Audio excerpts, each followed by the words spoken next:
Quand on parle de Yom Kippour, il y a plusieurs choses qui se passent dans notre tête. Okay?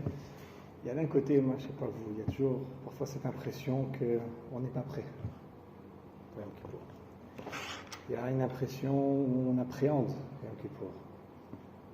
Et comment ça va se passer, le jeûne, les enfants, pas les enfants, le truc, ouais. Comment on va on n'aime pas jeûner, voilà, ça ne se fait pas beaucoup. Nos grands-parents, peut-être plus encore, nos arrière-grands-parents, là où ils étaient, au Maroc, en Tunisie, jeûner c'était quelque chose de normal, fréquent. Il y en avait des gens qui jeûnaient une semaine entière. Bon, bref, c'était quelque chose de beaucoup plus fréquent. Pour nous, on a beaucoup plus d'appréhension. On est plus Khalachim qu'avant aussi. Quelqu'un est plus Khalachim qu'avant, complètement. Parce qu'on est plus faible. Exactement, on est plus gâté, on a beaucoup plus de facilité. La facilité, ça crée de la faiblesse. Calme de l'eau, c'est prêt. Amen. Top. Alors, il y a plusieurs choses qu'on pourrait dire sur Yom Kippour. Je vais dire comme ça, je ne sais pas comment.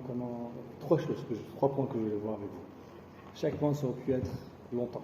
Donc, ça va faire comme ça, en faire en rapide. Je n'ai pas vraiment Moukbali, moi, je trouve. Le Nasgani ne marche toujours pas. Hein? Regardez au Shalaï. Mais aujourd'hui, il n'y en a pas. À mon avis, il faut réfléchir à comment Yom Kippour il agit sur nous, même si on n'est pas prêt. Même si pendant même on voit que notre philo, c'est pas waouh, c'est pas. Réfléchir à ça. Comment ça marche. Après, ce que je vais voir, c'est malgré ça, quels sont, oui, les avantages que nous-mêmes on peut comprendre d'un jour comme Yom Kippour. Puis une troisième chose, c'est son état après, c'est comment on se sent, parce que c'est différent entre les choses qu'on étudie des fois et là où on se trouve pour de bon. Mais pas pour de bon, en tout cas comment on ressent qu'on se trouve. On étudie plein de choses et puis on sent qu'on est très très loin de tout ça. Top. Premier point, comment Yom Kippour agit. D'abord, il faudra que Yom Kippour ait marqué Itsumo Shilam Mechaper. Yom Kippour, il faut réfléchir au jour de Yom Kippour comme un cadeau de Kadosh Baruch Hu. Lifnemi atem tarim, umim taretchem, avim shebashamayim, comme dit Rabbi Akiva, Kadosh Baruch Hu prend nous-mêmes, il nous purifie. C'est quoi la notion de l'échaper? Qui revient tout le temps, qui pour l'échaper. L'échaper, c'est comme laver quelque chose. Quand on prend un bébé qui est sale, on le met dans sa salle de bain, on ressort, flambant neuf. Okay? On peut, il y a parfois des grandes différences entre avant le bain, après le bain. C'est flagrant ce qu'il peut y avoir. Le jour qu'on nous prend, il nous lave. Il y a marqué dans le Gemara, dans Yaya Yerushalmi, à la fin de Sechet Yoma, il dit si quelqu'un dit Almenat she'en Yom Kippourim mechaper. Quelqu'un qui veut dire moi je fais Yom Kippour, mais pas Yom Kippour, je veux pas que Yom Kippour me nettoie.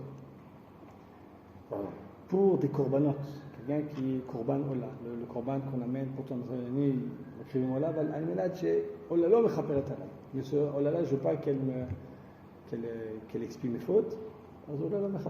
Quelqu'un qui veut se détacher du korban tzibour,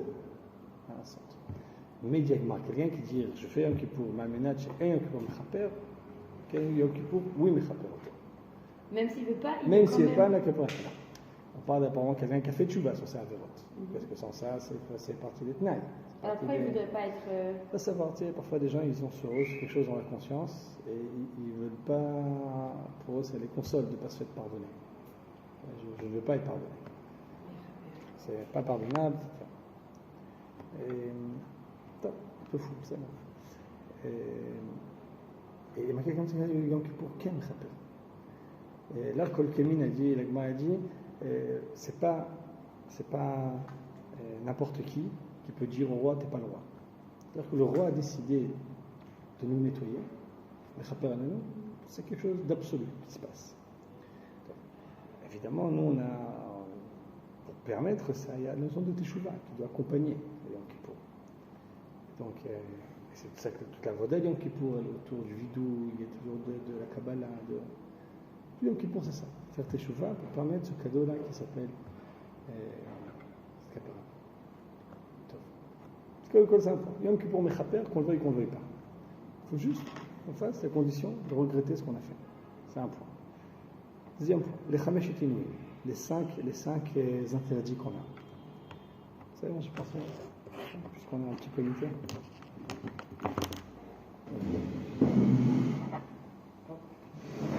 Il y a 5 points, 5 interdits. On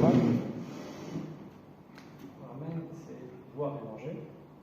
Manger et boire. Ok. 5 interdits. Un, c'est manger et boire. Le deuxième, c'est Mettre des chaussures en cuir. Ok, les chaussures. On va prendre le taille. Les chaussures. Après, c'est se laver avec de l'eau. Après, c'est moindre. C'est quoi? C'est se faire passer de l'huile ou de la crème. Ah, ou du parfum.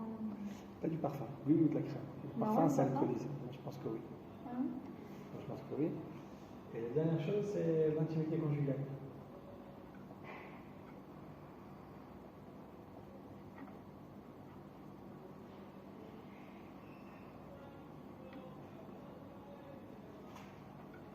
Ok, je me chante. Top. Quel est le but?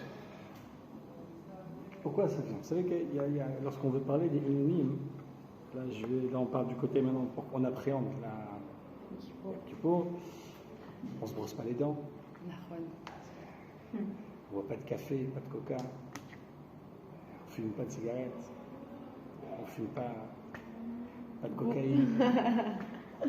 Ah, il travaille. Ok. Bref. Pourquoi ça vient? Tous ces interdits-là, ils viennent pourquoi? Quel est leur objectif? Est-ce que leur objectif, c'est de créer en nous une souffrance? Pas forcément. Vous savez, la mitzvah de manger, boire des chaussures, si on peut l'accomplir avec des chaussures en plastique. Et se laver, boire et manger, quelqu'un qui est au début de la fête, lorsqu'on a beaucoup mangé, qu'on est plein, etc. On ne souffre pas. Plus que ça, il y a marqué un Midrashim qui dit clairement que pendant Yom Kippour, on ne doit pas s'infliger des souffrances autres que ça. Par exemple, il fait chaud, et disons qu'il y a une chambre. Pour avoir soif. Ou bien s'il fait très froid, il y a un coin qui est un peu plus réchauffé au soleil, aller exprès à l'ombre pour avoir froid. Et il y a 2 chambres, une avec Masgan, une chambre Masgan. D'Afka avec sans Masgan pour ressentir. On n'est pas des mortifications comme on peut trouver dans les chrétiens, on doit se flageoler, on doit. Ce qu'il a fait, le Maral dit comme ça. Le but de ces 5 Inouïm là, c'est de créer, le Maral de Prague dans son Drush, le Shabbat Shuvah, c'est de permettre à la Neshama de se détacher du corps. Il explique ça. Et 5 Inouïm, ça correspond à 5 noms de la Neshama. La Neshama, on a Chaya, Yesh, Nefesh, Ruach, Neshama, Yechidah. Donc je ne l'ai pas fait dans l'ordre. Et on va expliquer. Boire et manger, c'est quel Chaya. Chaussures, c'est Ruach, laver, c'est Neshama, Ruach, c'est Nefesh, intimité conjugale, c'est Yechidah. Ça va? Donc il fallait un autre ordre. Alors, ça va. Explique le Maral. Pourquoi c'est comme ça? Ça parle comme ça, c'est beau. C'est beau, regarde. Qu'est-ce que ça veut dire? Qu'est-ce que ça veut dire? Lui, il explique comme ça. Tout le lien de Yom Kippour, c'est nous permettre, en tout cas, permettre à notre Neshama de retrouver son authenticité. On donne un exemple. On sait que la Neshama a été donnée dans le corps pour pouvoir pour pouvoir le remonter, pour pouvoir l'élever, pour pouvoir le purifier. Mais il y a parfois des problèmes et donc il faut Yom Kippour. Machal et Madavar Domé, si on prend une parabole, disons un Rav, un Talmid Chacham, qui a étudié pendant des années dans sa yeshiva. Là-bas, il était parmi l'élite de sa yeshiva. Et il s'occupait des choses les plus profondes, les plus belles. Là, il est dans le chasse, les poskim, la Kabbalah, il est dans son monde à lui. Et là, on l'envoie dans une Keïla, des centaines de personnes. Il y a une différence entre lui et sa Keïla. Mais maintenant, c'est que son Rav, il l'a envoyé là-bas. Ça va de ta chaîne, il faut qu'il s'occupe de cet endroit-là. Une Keïla, une ville, il faut qu'il s'en occupe. Comment il va s'en occuper? Il faut qu'il crée des points de jonction, des ponts, des activités qu'on pourra faire en commun qui permettront un lien. C'est-à-dire qu'il y a deux possibilités. Ou bien il reste dans son truc à lui, et c'est-à-dire que s'il ne crée pas ces liens-là avec sa Keïla, ce qui peut se passer, c'est que ou bien il reste dans son truc, il ne se passe rien, hop, chacun vit sa vie, ou bien ça va mal se finir. Ça va être des colères, il ne comprend pas, il va leur faire de moussard, ils ne veulent pas l'écouter parce qu'il parle de quelque chose, ils sont ailleurs. Donc, c'est un grand problème. Un Rav qui vient, Rav Keïla, comment, d'un côté, il t'appelle Bahem, les aider à progresser dans leur Yirat Shamayim, et d'un autre côté, ne pas créer les non, il y a un autre problème. Ce que je veux dire, c'est après les dangers. D'abord, comment faire en sorte que d'un côté, on est willy avec eux, mais qu'on arrive à les repousser vers le haut. Okay? Parce que si j'arrive qu'avec mon monde à moi, le tel crâne, avec son monde à lui, et qu'il essaye de calquer ça, de forcer les gens à être là-bas, personne ne sera avec lui. Et il sera encore, ça fait des colères, ça fait des marlokot, même ça arrive comme ça. Il y a vraiment des cas. Vous savez, Rav Keïla, c'est un Shlom Bayit.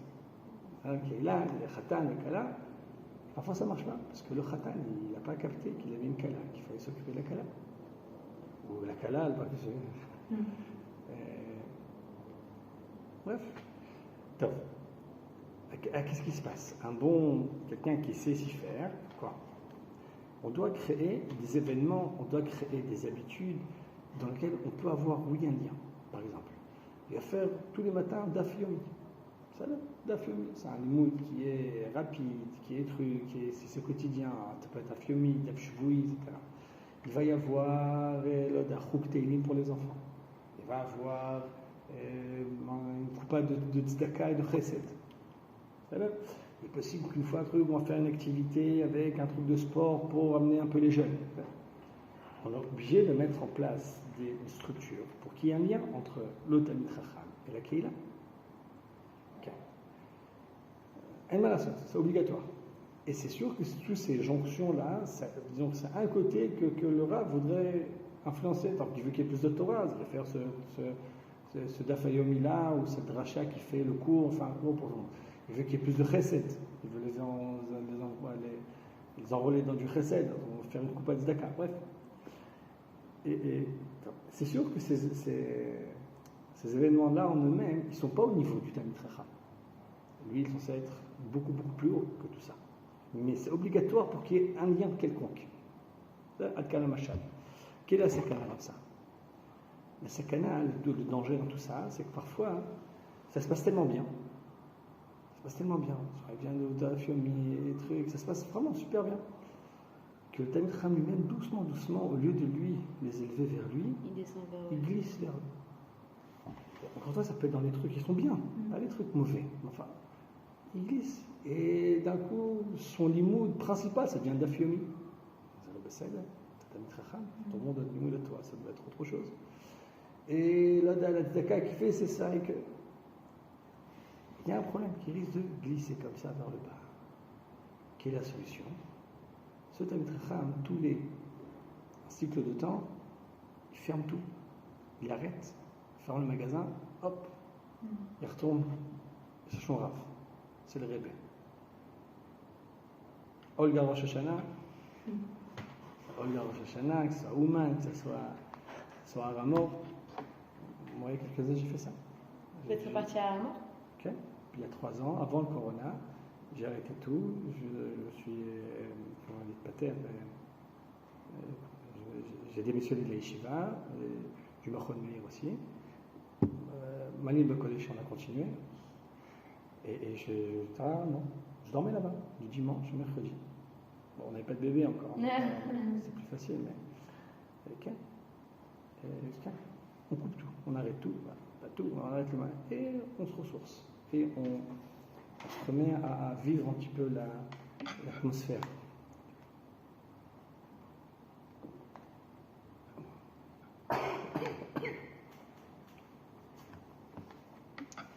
On dit le Maharal, la Neshama, c'est la même chose. Elle est descendue sur terre pour purifier le corps, pour l'élever, pour la prendre, pour le prendre avec elle vers le haut. Et parfois, ce qui se passe, c'est que la Neshama, elle est entraînée vers le bas et pas vers le haut. Et elle a besoin, une fois par an, de tout couper pour pouvoir se purifier. Et les 5 Inouïm, ça correspond à des points de jonction entre la Neshama et le corps. Alors, le corps, c'est quelque chose de mort. C'est quelque chose qui a besoin d'être sans arrêt nourri. Et on doit insuffler dedans de la vie. Alors lui-même, il n'est pas. Et la Neshama, elle a ce côté-là qui s'appelle Chaya. Elle a ce côté de. Elle est capable de donner de la vie, elle est source de vie. Donc, elle peut se lier au corps grâce à ce souffle de vie. Qu'est-ce qui permet au corps de recevoir ce souffle de vie? C'est le fait de manger et de boire. Quand on mange, on boit, on permet à notre corps de se lier à le prinat chaya de la Neshama. C'est vrai? Même chose pour chacun des. On peut faire chacun comme ça. Quelqu'un, c'était prévu. Ça, je l'ai écrit comme ça, on peut comme ça. Ruach. Ruach, vatisa'ini ruach. Ruach, c'est la mobilité. C'est la mobilité, le fait de ne pas être limité. On peut aller d'un endroit à l'autre, dès qu'on a un objectif, immédiatement on peut y être là-bas. Il y a une Mara qui dit que quelqu'un qui a un cheval, c'est comme un roi. Quelqu'un qui a des chaussures, c'est un homme libre. Quelqu'un qui a ni l'un ni l'autre, donc il est pieds nus, il peut être enterré. Enterré du plat parce que lui, il ne peut rien faire. Quelqu'un qui a des chaussures, il peut aller, au moins, il peut marcher sans se prendre des pierres. Alors que celui qui a un cheval, lui, il est encore moins limité, il peut aller la mobilité. Le problème, c'est qu'on n'a pas de chaussures, et c'est comme ça au départ, c'était quand on n'a pas de chaussures, c'est que on peut pas, si on va aller quelque part, on ne peut pas réfléchir à notre objectif. On doit réfléchir à chaque pas qu'on fait. Chaque pas qu'on fait, on prend des pierres, on ne prend pas de pierres, on hésite, on fait la bracha. Arabe, ça veut dire que Roar, c'est la partie de l'Indiama qui se déplace, qui a besoin de mobilité, qui a besoin de liberté, qui a besoin de liberté pour agir. Ça, tu peux pas quelqu'un qui n'a pas de chaussures, il est handicapé, il peut pas bouger, il peut pas avancer. Il veut aller quelque part, il faut voir, il y a des pierres, il n'y a pas de pierres, il y a du verre par terre, et ceci et cela. Le but, c'est que le Neshama ne soit pas lié au corps. Neshama, benefesh. Neshama, c'est de la lumière. Kener Neshama, Kener Adam, Nishmat Adam. Kener Hashem, Sikha Nishmat Adam. C'est le côté où la Neshama, elle est meira, elle donne de la lumière, elle est lumineuse. Cette luminosité, le corps peut la recevoir quand il est propre. C'est-à-dire que là, on ne se rend pas compte, c'est-à-dire que l'eau, nous on a de l'eau courante, on se lave tous les jours les mains, on se douche tous les jours. J'espère que ça. On se douche tous les jours comme ça. Donc on n'a pas ces choses-là. Quelqu'un qui pendant longtemps n'est pas en contact avec l'eau, sa peau devient sombre. Ça, on voit ça dans les SDF et tout ça. La peau devient sombre comme ça. Et, c'est cette lumière. Quand il fait une qui est sale, on voit moins la lumière. Alors il faut. D'accord, simplement. Mais c'est quelque chose de général. Ça, c'est pas. Lui, par exemple, ça, c'est une neshama. Nefesh, On utilisait avant l'huile pour enlever des saletés. On utilisait ça pour enlever toutes sortes de saletés particulières. Et ça donne un aspect brillant, et ça, on pouvait retrouver la chose même. Du nefesh, c'est la atzmiut. Nefesh, c'est l'indépendance. Le fait de, oui, le fait de ne pas être influencé, de ne pas être influencé par d'autres choses, de ne pas être défini par autre chose. Ça, c'est moi, parce que c'est enlever les saletés. C'est-à-dire qu'on a la chose elle-même. Lorsque notre corps il a cette propreté-là, Neshama, elle peut se lier à lui de son côté de nefesh. Elle peut lui donner de l'atzmiut. Yechida, c'est lié au Tashmish Amita, sur l'intimité conjugale. Yechida. Yechida, il dit qu'elle est une. C'est pas qu'elle est une. Une, c'est qu'elle recherche l'achdout, elle cherche l'unité. Dans l'intimité conjugale, ce qu'on recherche réellement, c'est s'unifier. C'est s'unifier. C'est une erreur de penser que c'est un acte qui est uniquement animal, juste de tirer profit, de recevoir quelque chose. Le but de l'intimité conjugale, c'est de se lier. Et c'est ce qu'on recherche. Il faut savoir, c'est ce qu'on recherche réellement. C'est-à-dire que qu'est-ce qu'on recherche? Ce que l'homme a besoin, c'est ça. Lorsque la vie, comme ça, le monde du harayot n'est pas lié à une unité, mais lié à c'est un état à vote, généralement ça engendre de la tristesse, ça engendre de la solitude, alors que ça accentue la solitude. Alors, ce qu'on recherche réellement dans ce monde-là, c'est la yichida. Ça vient du fait que notre neshama, elle a ce côté-là yichida. Donc, ce qui permettait à la neshama de se lier au corps de cette prénate yichida, c'est quand quelqu'un peut être avec sa femme. La femme peut être avec son mari. C'est fou, c'est-à-dire qu'on ne se rend même pas compte, on a l'impression que la vie conjugale c'est quelque chose. Non, ça permet à la neshama de se lier au corps. C'est méthode. C'est méthode. Toutes ces bonnes choses-là qui permettent vraiment à la neshama de vivre, quand je me rends une fois dans l'année, il faut qu'on arrête tout ça. Il faut qu'on arrête tout ça, la neshama doit se ressourcer. Il faut que je retourne chez moi. Donc, moi, quand j'ai lu ce mara-là, ça me. C'est peut-être minachem, parfois c'est dur le jeûne. Ça, là. Et on parle de grandeur, on est devant un Kadosh Baruch Hu, on ne ressent rien, on ressent juste un mal de tête. Et Asma. La réponse est Asma. Ce qui se passe en nous, c'est pas lié forcément à ce qu'on ressent. Ce qui se passe en nous, c'est ce que Neshama maintenant, elle est en train de revivre des choses. Si quelqu'un il vit sa Neshama, il sera très heureux aussi. Quelqu'un qui ne vit pas sa Neshama, il ne sait pas ce qui se passe avec elle. Lorsqu'on ne sait pas ce qui se passe, le Rav il est parti maintenant. On ne sait pas. Un mois il n'est pas là. On ne sait pas ce qu'il fait. Et nous on aime voir ça, on aime voir ça, on a ni d'afiomi, on a ni trucs, on n'est pas bien, on sait que où n'est Hachem. Lui, il reviendra avec plus de force. Il reviendra avec une pêche de... C'est vrai qu'il y avait un ordre arabe dans les ce que vous avez dit. C'est quoi déjà dans les neshama, c'est un ordre par rapport au niveau. Nefesh, ruach, neshama, chaya yichida, généralement. Dans ce qu'on vient de dire, il n'y a pas de niveau particulier. Ok. Donc c'est la première chose. Donc il faut savoir que même lorsqu'on ne ressent pas ce qui se passe, il se passe des choses, des bonnes choses. Maintenant, moi je pense, après d'abord qu'on sait que les choses arrivent même sans qu'on s'en rende compte, mais ça arrive, mitarim, on se purifie, que beaucoup nous lave. Maintenant il y a aussi quelque chose de oui, on peut comprendre, qu'on peut aussi un petit peu les trazek, on peut renforcer dans ça. C'est lié avec un truc, on ne va pas voir la Birtav. Il y a marqué, c'est connu avec Mara, dans Eyoma et Brachot, que celui qui mange et qui boit le neuf, qui serait, Malala Katouv, que l'Eitana Achivasi. Que beaucoup considèrent qu'il a mangé, qu'il a bu, qu'il a jeûné pendant 2 jours. Okay? Il y en a qui disent que ça commence à partir de maintenant.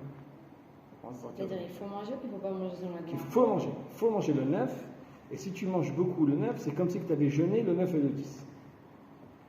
Selon une Koubalim, il faut manger comme pour 2 jours. Il y a 7 repas, non 7 quels J'arrive pas à repas. Non, c'est sûr. Le Nishra, il ramène. Selon une Koubalim, il faut manger une quantité de nourriture pour 2 jours. Bon, c'est pas. Vraiment, une Koubalim, ce pas des êtres humains normaux. Donc, On dit il faut jeûner 3 jours, il jeûne 3 jours. Il faut manger 2 jours, il manque plus de là. Il n'y a pas de limite corporelle là. Top. C'est quelque chose de bizarre, c'est une Gemara particulière. Pourquoi quand on mange beaucoup le 9, c'est comme si on avait jeûné pendant 2 jours. On comprend qu'il y a Ken un Mahamad de souffrance à ce moment-là. Qu'il faut arriver au moment où on se met à rire dans ce matzav de Israël le Kohen, il a ri l'odave et il y a 2 possibilités dans les Rishonim qui parlent de ce que tu dis. Il y en a qui disent que lorsqu'on mange beaucoup et qu'après on jeûne, alors le jeûne il fait plus mal. Donc l'estomac il est bien dilaté, donc on a plus faim. Il y en a qui disent qu'on. Il y a 2 jours dans l'année, on a une misère de manger. Pour manger, c'est veille de Kippour et jour de Pourim. On n'a pas le droit de jeûner. Aucun jeûne. Même un jeûne de Ta'anit Chalom. On ne peut rien jeûner. Même un jeûne qu'on fait parce qu'on n'a pas fait un mauvais rêve, un rêve qui est dangereux, on ne peut pas jeûner. On doit absolument manger. Manger. Et pourquoi c'est comme ça? Alors toi tu dis parce que quand on mange beaucoup et qu'après on arrête, donc on a plus mal. L'obérer, mais ça veut dire qu'on doit arriver au matzav le plus chaya, le plus homme, pour revenir après au mahala de Neshama. Ok, possible. Ça va se voir venir. Possible. Possible, ça va comme ça. Ok. Ah, c'est trop bien. Deuxième possibilité, c'est au contraire pour être fort. Il faut qu'on ait de la force pour le jeûne. Ah, il fait. On engrange. Il est possible que ça doit sortir complètement, c'est pas complètement contradictoire. D'un côté, pour le brioud, c'est bien d'avoir mangé, après dans le ressenti, c'est un peu plus dur, mais dans le brioud, c'est bien qu'on ait des réserves. Ça, donc, c'est. Alors, Rav Kook, il va dans un autre sens. Quand il est endroit, là, il va dans un autre sens. Lui, ce qu'il dit, c'est que dans la tchouva, il y a toujours 2 parties. Il appelle ça là. Je peux faire ça? Quelqu'un.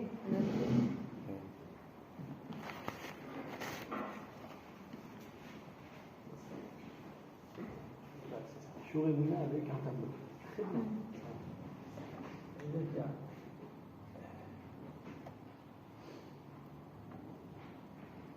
Teshuvah. Limite, on va dire ça. En français. Théorique. Théorie. La Teshuvah pratique. C'est quoi le terme en hébreu? Tu vois Yunit, mais tu vois.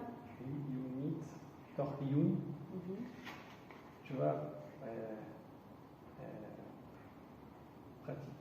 Dans le roi tu vois? Merci. C'est pas dans c'est dans Zevanaya. Tu vas Marsit. Il y a besoin d'en parler de ça aussi. Ok. Tu vas Yunit, tu vas Marsit. Il dit c'est comme ça. Regardez. Peut-être qu'on va s'arrêter là. Ok, on va terminer. Je vous ai dit, il n'y a pas les choses de la vie, il va monter. Ok, juste après faire des. תראו, הוא כמה זה כזה. תוכן התשובה בשתי עניינים. להשיב אבדה את רגשותיו הטובות שנפרצו מגדריהם, וזאת תועיל לפרישות מהנאות החומריות ודרכי העולם. שיתבונן בדרכי המוסר והעבודה, לייסר נפשו באהבת השם יתברך ויראתו. השני הוא הרגל. הרגל בפועל בערך טובה. טוב, d'abord, juste l'idée comme ça. Il y a dans la teshuva 2 aspects. Le premier aspect, de retrouver notre sensibilité à la kedusha. De retrouver nos émotions positives. Ça, c'est unit? Ça, c'est unit. C'est-à-dire que unit, dans le sens, c'est interne. C'est avant d'agir. C'est-à-dire que c'est ce qui se passe dans notre cœur. On sait qu'avant d'avoir fait une avéra, il y a tout un processus qui s'est fait à l'intérieur. On a vu quelque chose, on l'a voulu, on l'a pensé, on a cogité, on s'est battu, on est tombé, on l'a fait. C'est-à-dire qu'il y a toujours... Il faut donc se ramener à nous. Il faut retrouver notre regashot, nos regashot atovot, nos bons sentiments, nos bonnes émotions. Surtout qu'après la faute, ça s'accentue encore plus. Pardon? La tzvout, et quand on a... Et plus que ça, l'acte en lui-même, la première fois qu'on le fait, on est nous-mêmes... terrifié de l'avoir fait, la deuxième fois on est moins, la troisième fois on voit que le fait d'agir, ça descend la sensibilité qu'on a à l'action. Comme ça. Adam avait Avera Beshana, quelqu'un qui a fait une Avera, qui l'a refait à nouveau, après il est comme rien du tout. La première fois qu'on va, il ne se sent pas très bien, la deuxième. Donc ça provient, avant de faire une Avera, ça provient d'un tout un monde interne un peu qui a commencé à se délabrer. Et la faute elle-même, elle a encore accentué ce délabrement-là. Okay? Schar mitzvah, mitzvah, schar Avera, Avera. Le salaire d'une Avera, c'est l'Avera elle-même, ou bien Avera, Goreret Avera. Dans un état d'esprit comme ça, chaque Avera, elle amène la prochaine, qui amène la prochaine, donc c'est la façon de percevoir les choses qui est changée. Comme ça, on a un également d'autres nous a dit, pour ça, lorsqu'on veut traiter ça, c'est bien de se séparer complètement du monde. Jeûner. Là maintenant, on ne parle pas juste de ce qui se passe dans la Neshama, on parle de ce qui se passe chez nous, dans nos émotions à nous. Le fait de se détacher du monde matériel. C'est la prichout. On ne mange pas, on ne boit pas, on ne s'approche pas on doit séparer. Non, c'est iyunit encore.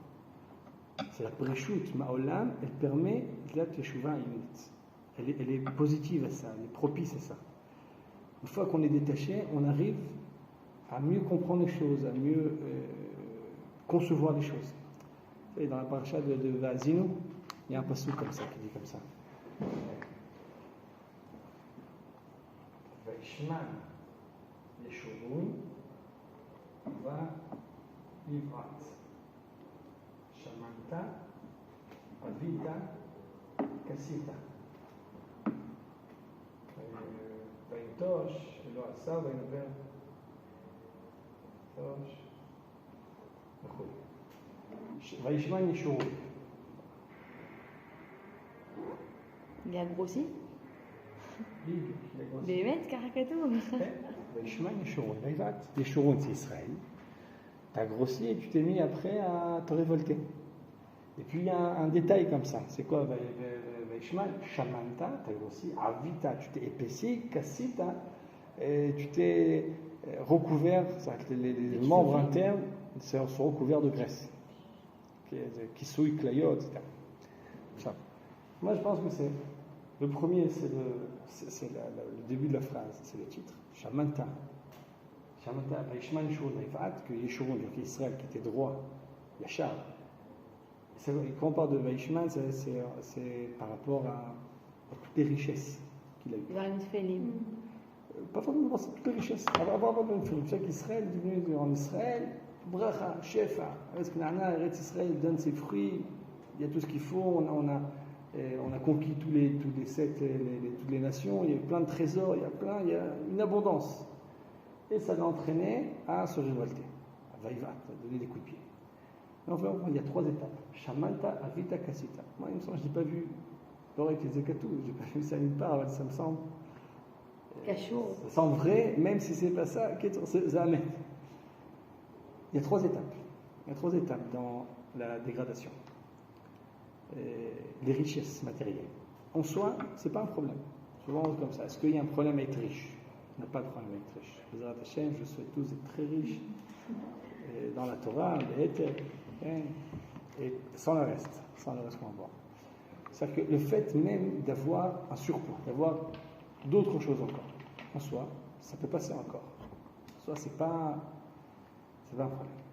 Quand est-ce que ça devient quelque chose de problématique? Quand ça habite, lorsque c'est bien nous-mêmes qui commençons à nous épaissir, c'est-à-dire que cette graisse-là, elle commence à se fondre avec nous, elle commence à influencer notre personnalité. J'explique. Quelqu'un il peut être extrêmement brillant dans son travail, faire plein de bonnes choses, gagner bien sa vie. La question, où est-ce qu'elle est sa tête? Où est son cœur? Moi, je connais des gens qui travaillent très très dur, qui sont des experts, qui font... Dès qu'ils ont une seconde de libre, ils étudient. Ils ont tous les jours des chavrutot, tous les jours. Ils ne sont pas joignables pendant le chavrutot. Quand ils sont au travail, on peut les joindre. Quand ils étudient, on ne peut pas les joindre. Leur tête, elle est là-bas. Même s'ils sont très riches, ces trucs, leur tête, elle est où? Elle est dans la Vodat HaKodesh. Donc, Rébi, Rabbeinu Akadosh, qui a écrit la Mishnah, dire que sur sa table, il y avait tous les jours les plats les plus luxueux. Attends, pas les plus luxueux, c'était des radis et de la laitue. C'était Les radis mal luxueux chez nous. C'était comme au Somalie. Bref, donc c'était extrêmement luxueux. Ok. Attends, encore 5 minutes. Je vais finir la phrase. Quelqu'un, ça d'arriver, je vais juste terminer la phrase. Donc, Rabbi, il était tout luxueux, et il a marqué quand il est mort, il avait les 10 doigts au ciel, il a dit je n'ai jamais profité de ce montier du petit doigt. C'est-à-dire que tout ce qu'il avait, il n'était pas même comparé à ce qu'il avait.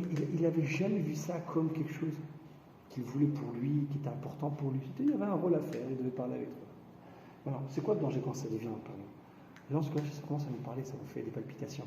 Quand on voit une voiture de luxe qui se passe, on voit un sac à main Gucci, oh. Le problème, c'est le oh. Tout ce qui se passe lorsque la richesse, elle fait partie de notre personnalité. Ça. On est entraîné vers ça, ça nous intéresse. Quand on a les deux à la fois. On a la Torah, maintenant c'est ça, on regarde à droite, à gauche, la belle maison, la belle voiture, le beau truc. La matérialité, ça commence à nous pénétrer, à nous infiltrer. L'état d'après, Kassita, c'est que ça recouvre les membres intérieurs. On sait que ça recouvre tous les membres intérieurs. On connaît Moussar Klayot, il y a une notion comme ça. Les reins, ça donne du Moussar, parce que ça se recouvre aussi. Tu vois, on sait que ça appelle ça la graisse viscérale, c'est la plus dangereuse. Quelqu'un peut avoir de la graisse, lorsque c'est à l'intérieur, ça coule, c'est vraiment. Et là, ça coule notre morale. Et là, ça devient, c'est pas les gains, c'est al-khajwan. C'est-à-dire que je vais annuler maintenant mes cours, je vais faire ceci, je vais faire cela, je vais investir, on va se mettre des asakim pas très cachers, comme ça, pour pouvoir arriver à ces choses-là. Ça, c'est la dégradation.